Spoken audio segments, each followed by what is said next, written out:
Hello everybody, so are you all ready for this video? നിങ്ങളൊക്കെ ready ആണോ? തയ്യാറാണോ? തയ്യാറാണോ എന്നതിനെ ബേസ് ചെയ്തിട്ടുള്ള കുറച്ച് സെന്റൻസസ് നമുക്ക് നോക്കാം. Here in the whiteboard, the first one is നീ തയ്യാറാണോ? നീ തയ്യാറാണോ? സോ സബ്ജക്റ്റ് എന്താണ്? നീ ആണല്ലേ, അതായത് യു ആണ്, അതായത് നിങ്ങളാണ്. സോ നീ തയ്യാറാണോ എന്നെങ്ങനെ നമ്മൾ ചോദിക്കാം? Are you ready?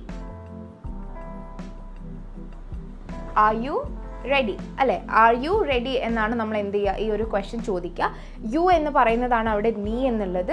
തയ്യാറാവുക എന്നുള്ളതിന് നമ്മൾ റെഡി എന്നാണ് പറയുക. സോ നീ തയ്യാറാണോ എന്ന് ചോദിക്കുന്ന സമയത്ത് ആരാണ് വരിക അല്ലേ? നെക്സ്റ്റ് വൺ, ഞാൻ തയ്യാറാണ്. അപ്പം ഞാൻ ചോദിച്ചു നിങ്ങൾ തയ്യാറാണോ? So you are saying yes I am ready എന്നാണെങ്കിൽ എങ്ങനെയായിരിക്കും? ഐ ആം റെഡി എന്ന് പറയും അല്ലേ? I am ready.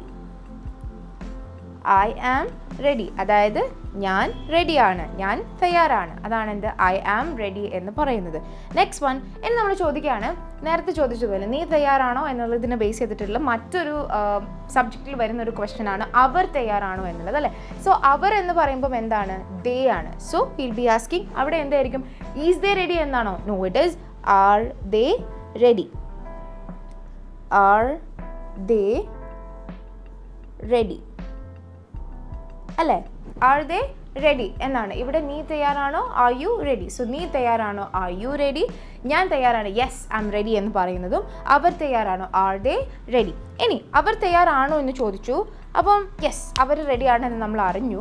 So our ready ആണ് അല്ലെങ്കിൽ അവർ തയ്യാറാണ് എന്നെങ്ങനെയാണ് നമ്മൾ ഇംഗ്ലീഷിൽ പറയാം? Please comment down. Okay, so നിങ്ങൾ കമൻറ്റ് ബോക്സിൽ എന്ത് ചെയ്യുക? കമൻറ്റ് ചെയ്യാം. സോ ഇതുപോലെ ഇംഗ്ലീഷ് കഫേൻ്റെ കൂടുതൽ ഡീറ്റെയിൽസ് അറിയാൻ വേണ്ടിയിട്ട്, കോഴ്സിൻ്റെ കൂടുതൽ ഡീറ്റെയിൽസ് അറിയാൻ നിങ്ങൾ എന്ത് ചെയ്യാം? താഴെ കൊടുത്തിരിക്കുന്ന ലിങ്കിൽ ക്ലിക്ക് ചെയ്ത് മെസ്സേജ് ചെയ്യുക. And if you are interested, please try to join. Thank you. English Cafe. We present you the perfect English.